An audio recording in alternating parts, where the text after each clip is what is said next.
Hello guys and welcome to a new Steel Division video today by me, Vulcan. Today I have for you a 3 versus 3 on Omaha, and in this one I'm going to be playing the 2nd Infantry again.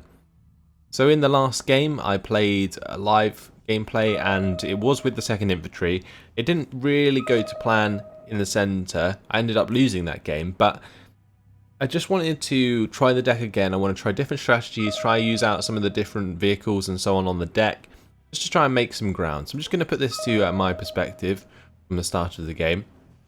Today I'm going to be playing with Haymaker and Akusuru, who are both playing the 3rd Armoured deck, and we're going to be playing against Jack, Stells and Lord, who are using the 17th SS, the 12th SS and the 91st Luftlander respectively. So we are really coming into a mix of different decks. Now myself and Haymaker were basically talking at the start of this game. I was planning to record it live, but unfortunately it kind of messed up in the middle of the recording, so I didn't manage to get the whole game. But either way, you can see us talking through pings. I was basically pinging to Haymaker where we should attack, where we can attack from, different locations on the map where we could take advantage of like rolling armor and so on. So basically we were going to work together quite heavily throughout this game and try and make a game where like 2 people were working together on the same front with our decks. Now I just wanted to see if like it was possible that, say in like a 2v2 for example, you could just mix the forces. Obviously you'd have to keep an eye on the entire map, but you could mix the forces to the point where you had complementing forces all over the field, so like a 2nd Infantry and 3rd Armoured kind of works well together. And in this case, what we're going to see is myself bring in a lot of the infantry, and also an M4A1 double D, and furthermore the M7 double D there. Now that M7 is basically there to provide the fire support onto the enemy infantry, and the plan that we basically decided on was to move into this sort of tree line area here and push towards this town, a lot like I tried to do before in the previous game. But this time around obviously there's a bit of a difference, the fact that I'm going to be using like different composition of units. So I've got 3 units of the Ranger support squads, and I've also got a couple of the machine guns alongside a command infantry squad.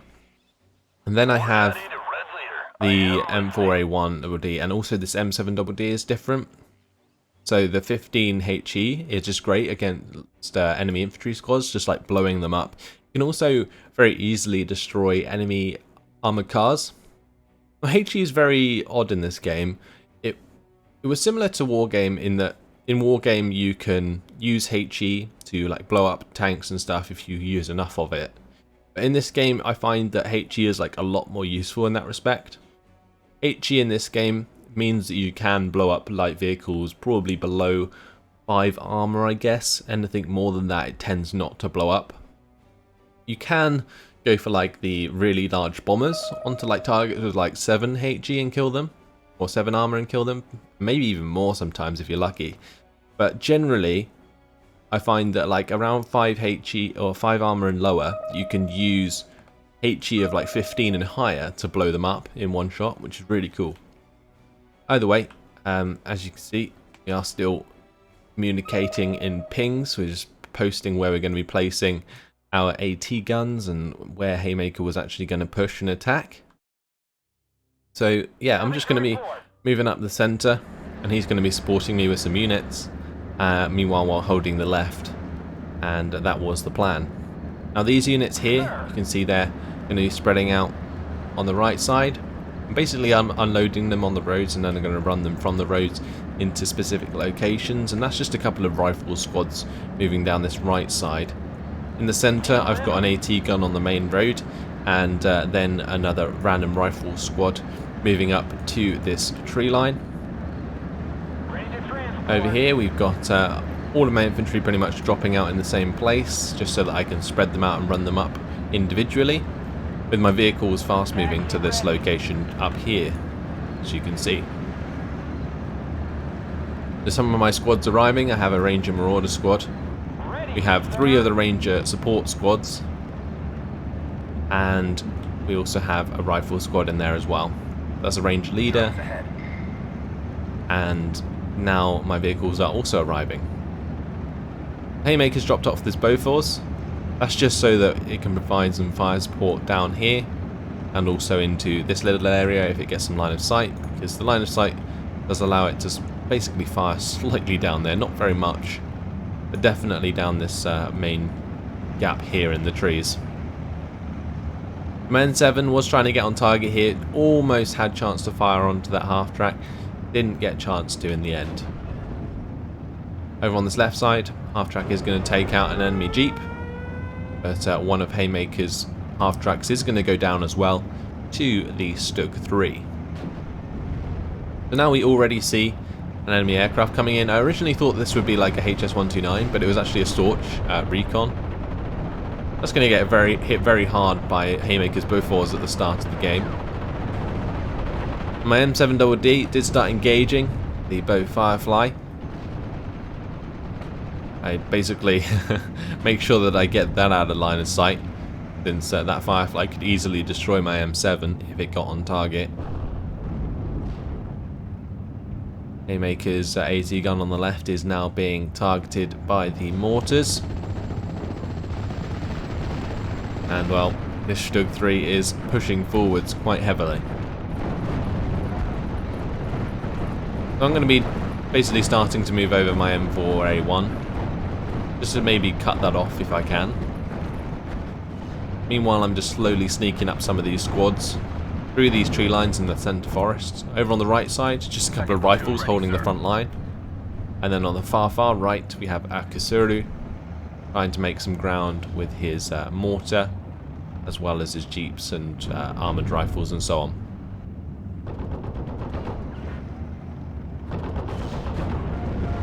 So my M4A1 here is trying to have a go at this Cromwell. Trying to take that out if I can before it manages to escape into a long range, because at 1,200 meter range I can't fire back upon it. So I'm just going to use the M4A1 here to hopefully take out a half track. Eventually I think the 50 cal actually manages to get the kill there onto the half track.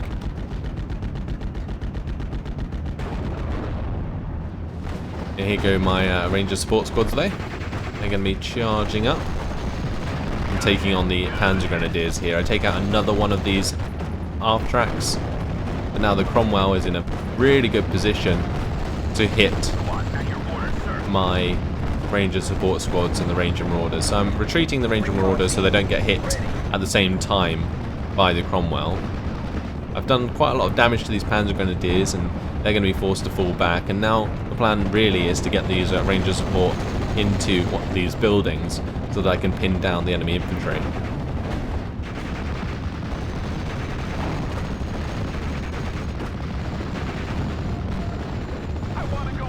You see the Cromwell still firing away, which is really annoying because I couldn't really move forwards into line of sight of the Firefly without, like, yeah, so in this case you can see I think I moved forward slightly to maybe try and get a shot onto one of these vehicles up here, and the Firefly just one-shot my M4A1. Really wasn't what I was expecting to happen.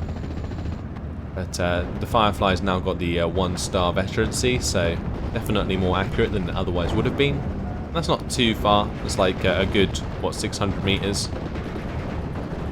So it's a pretty close target as well. So now my Ranger support squad's still taking on the enemy infantry. I've got my Ranger Marauders further up with return fire, because I'm really hoping that I can get a shot onto the Firefly if it moves a little bit too close. My M7's still being forced to stay back because I don't want that to get in line of sight of any of these vehicles and the Fireflies, so can't really make good use of that just yet. Currently, my front line's actually pretty unstable. In the sense that I have these Ranger support squads, they're pretty low on health, and I'm just going to have to basically retreat them from the fire that is all of these Panzer Grenadiers, the Firefly and the 222, until I can get something substantial to take out the Firefly. By the way, I'm just reinforcing with more infantry for now. I've also got another M4A1 coming up with a recon squad, another Ranger Marauder. And then we have Haymaker, who's actually bringing up an AT gun for us. That will hopefully take care of some of the armor for us, including the 259s back here and the 222s. And then we can push back again with our infantry, which definitely does outclass the enemy Panzer Grenadiers. However, with the mobile fire support from the 222, my infantry squads are going to get hit very hard. Meanwhile on the left, well, we are taking quite a lot of loss of ground. I'm going to be bringing up, well, these infantry to actually help defend that left side. So Haymaker's giving me attack orders as to where I should probably start heading with those infantry. So it's a couple of Ranger support squads followed by a command infantry squad. And basically I was trying out the Ranger support squads throughout this game. Overall they have a higher HE than rifles. And they do have these like 2 Browning 30 cals. Can be very useful for like pinning down enemy infantry. You manage to take out one of the 222s here as it gets a little bit too close. And now with the smoke coming in from Haymaker's mortar, I'm able to move across the M7 to get a shot towards this infantry and the 222 with the M7. Because the M7 should be able to take out the 222 if it gets a shot on target. Now Ranger Marauders do quickly take out an enemy Panzer Grenadier squad. They auto-retreat into the line of sight of the other infantry squads, which wasn't exactly what I was going for. But here you can see I'm going to try and get a shot onto the Firefly. And it does force stalls to move that back. So I'm going to move across and try and go for a shot onto the 222 instead. You can see this time the Ranger Marauders do not miss. And goodbye to the 222. My infantry is still moving up on the left side now. We were being hit by mortars briefly, but we managed to run past them. My M7 being able to provide fire support onto the enemy infantry now is definitely a game changer.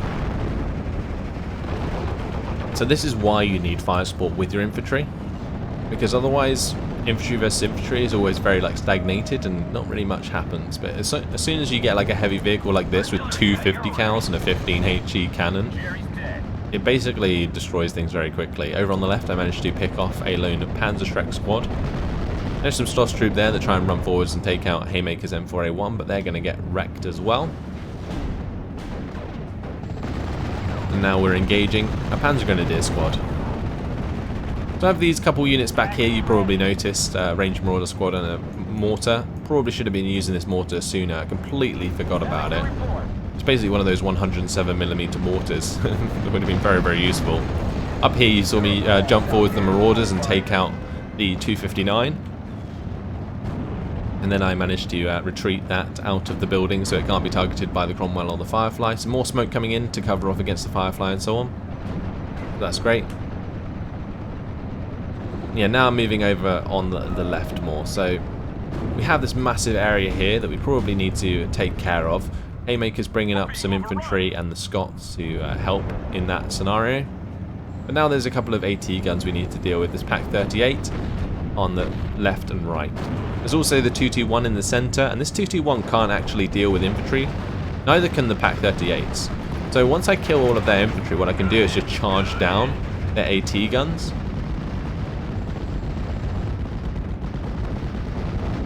In the center, the engagement is still pretty much continuing. As soon as these Panzer Grenadiers come into line of sight, they're going to get hit by the M7 very quickly. Now the M7 does actually run out of 50 cal ammunition, but with the main gun we do manage to destroy that building and the squad inside. Another Panzerschreck squad under fire here. And basically the idea is that once we take care of the rest of the infantry, I can start to move on and run across the open, because it doesn't really matter unless they're going to use a bomber. The AT rifles and the 221 can't do anything because they don't have any HE value. My M4A1 here, shooting at the Firefly. Haymaker's M1 gun finally gets on target and does shoot the Firefly in the side armor, so that was great. Managed to get rid of that. And now he's starting to force the Cromwell back as well. So Haymaker's Scott alongside the M3A1 half-track and the armoured leader are pinning down the 221 that push forwards on the left. I'm still trying to make some ground in the centre, covering off with smoke this time. Again, a different strategy as to how I did it before. Before I just ran headlong into artillery, but this time round, a bit more of a cautious approach. Haymaker providing some really nice smoke support. I'm providing smoke of my own, as you can see with the mortar that's finally been unloaded. That's just to make sure that this Cromwell can't fire at my infantry as I move forwards. I move the Cromwell, or the Marauders, into this location, just try and get a cheeky shot onto one of the APCs, one of the half-tracks, but it didn't work out this time round. M4A1 is going to bump into the Aufklärer, but we're going to destroy them very easily. And as you can see, my support squads have actually made a lot of ground now. This support squad even killed off the AT gun now. That's going to allow Haymaker to move forwards with his M4A1 and the M3 half-track. Over on the left side, the Scot runs down the 221. Now there's just a little pocket there. Once that's gone, we're at a +1 with 55% territory lead. The M4A1 basically trying to deal with some of these half-tracks. I think I focused down this vehicle here, the APC with the 6 AP, just so that I didn't get side shot by AP value. But in comes the Nebelwerfer. And here we go with the artillery again. So I've brought up some more infantry just to clear out the right side. There is a Panzergrenadier squad here that I spotted with the Ranger Marauders. I'm bringing up a support squad supported by the Rifles leader. And that's going to make a 3-star Ranger support squad supported by a Rifles leader squad. It's going to be very useful against those Panzergrenadiers, although I do need to be careful of this 258, which can provide the 9 HE fire support.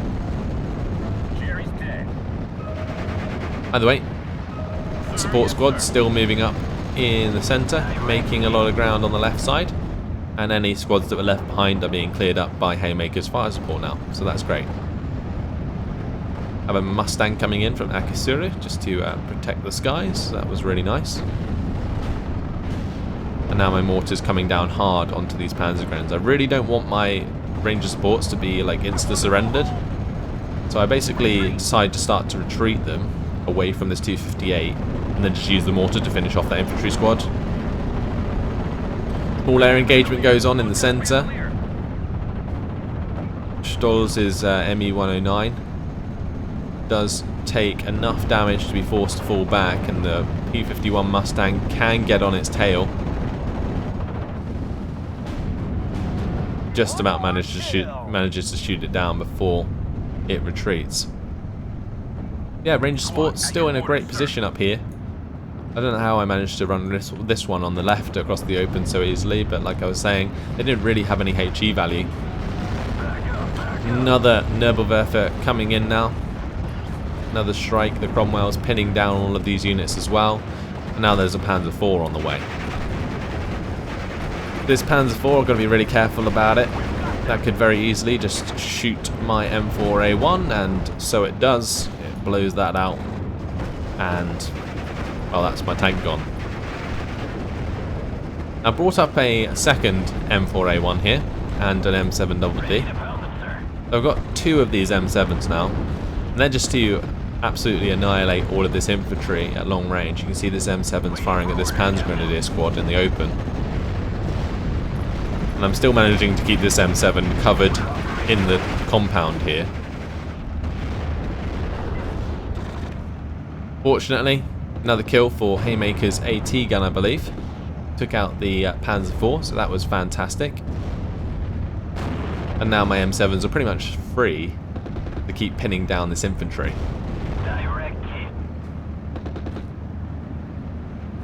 Now these rifles, almost out of BAR ammunition. I do have the duck here. That wasn't actually close enough to resupply these units.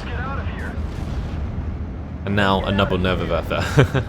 So, just being hit again by artillery, and I'm pretty much forced to fall back. Now after that Nobelwerf has landed, there's literally not too much I can do here because all of my units are forced to fall back, so I can't really continue to push. I'm going to have to fall back on that side. Brought up an M10 tank destroyer in the centre of the map now, and alongside the Ranger support and the Rifles leader, we're managing to pin down some VulcanHDGaming and VulcanFuhrer, which are being pushed across from Lord. Over on the left side, we have my Ranger support now holding up the front line further up, along with Haymaker's M5A1 and his half-track and so on. And he's bringing up some more infantry to reinforce that left side. And I'm now pushing up, and well, I go straight into the line of sight of this Stug 3. Not exactly what I planned.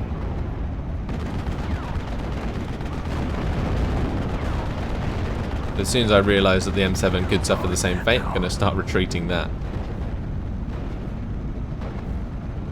Now this M10 was here to take care of that half-track on the centre road. And well, we're running down some of these VulcanHDGers now. VulcanFuhrer. We already made the VulcanHDGers surrender, but the VulcanFuhrer, oh, we're just running them down. They're pinned down currently. Just need to get the Ranger support into range. They're stuck behind enemy lines.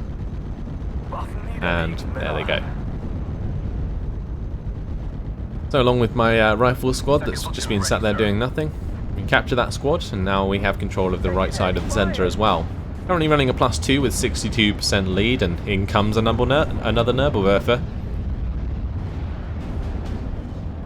Does actually manage to kill off my Ranger Marauders, which I wasn't particularly happy about.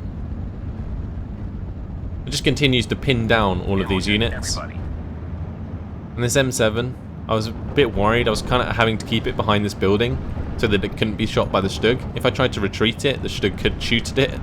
So I had to be really, really cautious about that. Same with this M7, just trying to keep it out of the line of sight of the Stugs at the moment, until I have something to deal with it. So this M7, well, it gets on target for the Stug 3 this time round, and does actually manage to force the Stug 3 back with the help of my 76mm AT gun. So I've now brought in 2 of these M5 guns. These are basically to help me at closer range against the enemy APCs and the Stugs that they have now brought up. Also, there is a Panther D on the road, so need to be a bit worried about that. Got my M10 out of line of sight because I really don't want that Panther D like one-shotting my M10. But I have slowly rolled up this 57mm AT gun, and that takes out an enemy half-track for me. One of my rifle squads does go down the centre, and now I'm finally forced to fall back. Trying to keep my AT gun on the move here, but it does get pinned down by enemy mortar fire. My Ranger support squad that got so far eventually goes down to the enemy as well.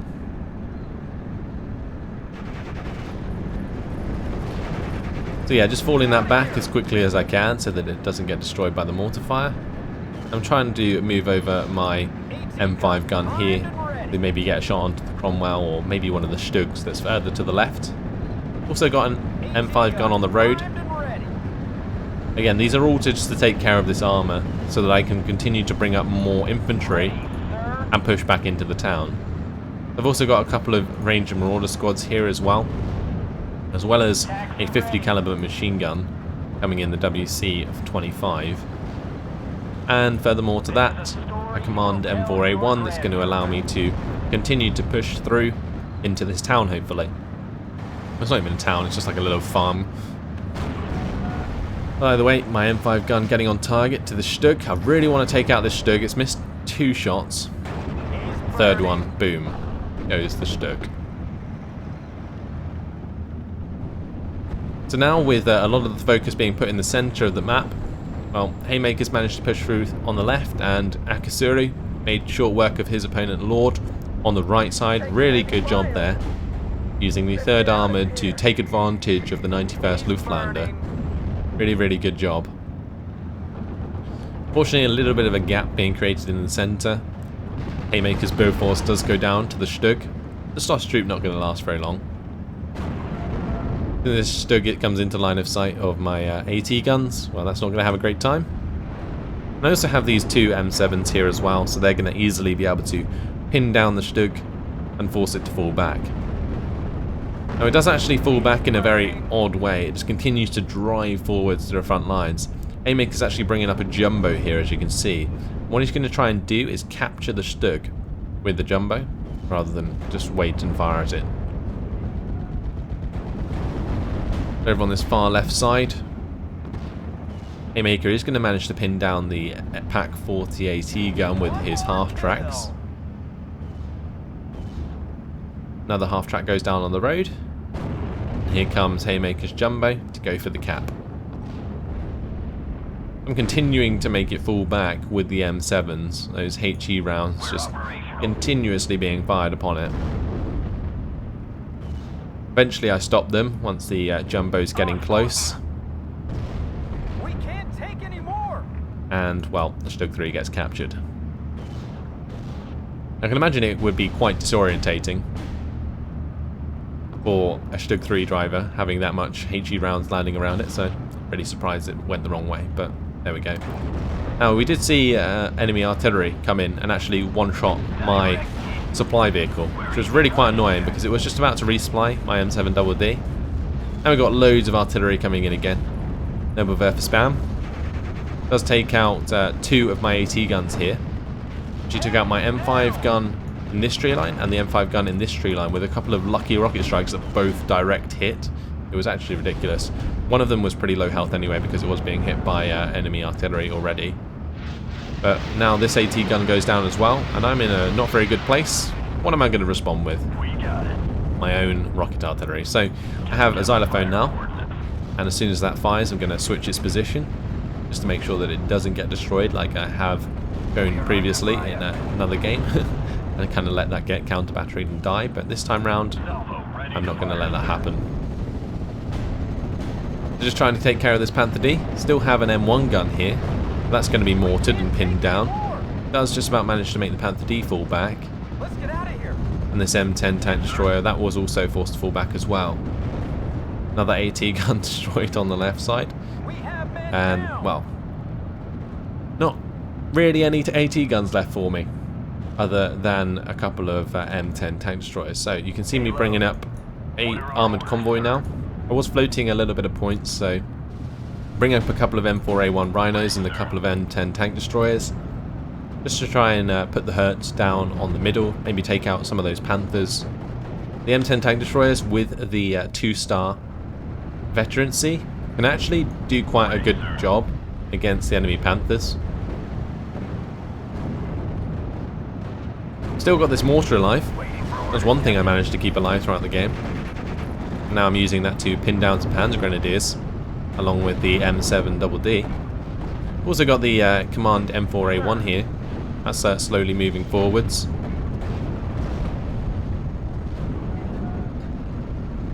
Now I'm just trying to make some ground with these rifles and trying to get this 50 cal into one of these buildings. Another one bites the dust. You actually managed to finish off that Panzer Grenadier squad eventually. M10 tank destroyer gets one shot by the Panther D. Wasn't very fun, especially considering that Panther D doesn't have any veterancy. Manages to get that shot onto my M10, which was really annoying. But either way, here comes the convoy of the 2 Rhinos and the 2 M10s. And those M10s, they do have 1,200 meter range. It does allow them to engage the Panther D from quite far away, as you can see. They're just going to be continuously moving up here, firing when they've reloaded. You see it looks pretty funny, like they're just sort of going up and then firing, stopping and firing. It's quite amusing to watch. Either way, this M1 gun does take out the enemy half-track there. And now what I decide to do is just fast move as fast as I can towards this Panther D so that I can get a couple of decent shots towards the M10. Or towards the Panther D, sorry.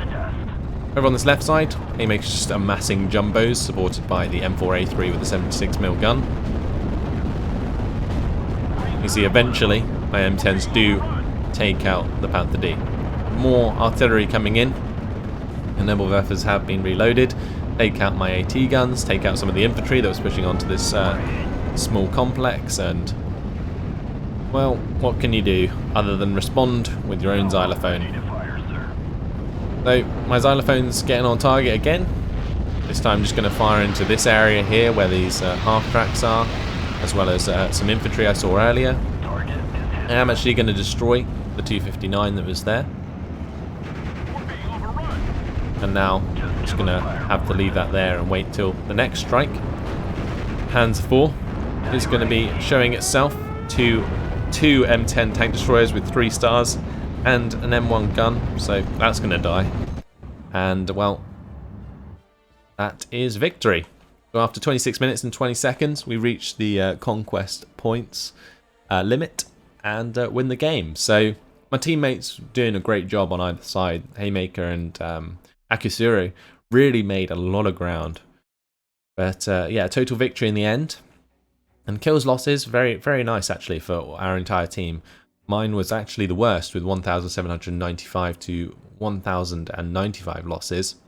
So yeah, you can see that my entire team did very well. Akusuru here doing exceptionally well with the 2-to-1 KD. If we go into the kills, you can see that my Ranger Marauders, they picked off a couple of nice units for me. The M7DD managed to pick off a couple of the half tracks, supporting me early on. But in general, those tanks didn't really pay themselves off very well. Ranger Support Squad here did, taking out a Pack 38 and a Panzerschreck and a Panzer Grenadier Squad. And these Ranger Support Squads actually did exceptionally well for their price. I was actually quite surprised to see them do so well. Yes, you can make them 3-star vetted very easily, but in general, like 6-man infantry squads can get killed off pretty quickly if you're not too careful. By the way, the M1 gun here did pick up a nice amount of kills on the road. Eventually picked off the Cromwell as well. Actually, don't think I showed that off, but maybe you guys saw it in the background. The M7DD did manage to pick off a couple units here. Did actually get the kill onto the Stug 3. Not entirely sure when that happened. Xylophone at the end was just there to help me push back. And then the M10 coming in to pick off the Panther D and the Panzer IV. Again, 3-star veterancy when it got those kills. Just due to the command infantry squad I had on the right side of the road. That was really good. Managing to utilise the 1-man command infantry squad all the way to the end of the game.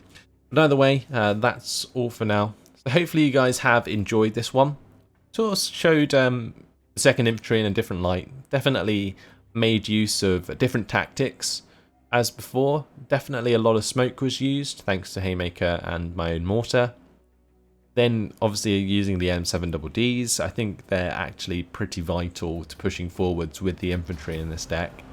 And I think the M4A1s are pretty important as well. I just let them get killed unnecessarily, I think. Either way, that's all. So thanks for watching. Hope you enjoyed it. And I'll see you in the next one. Goodbye.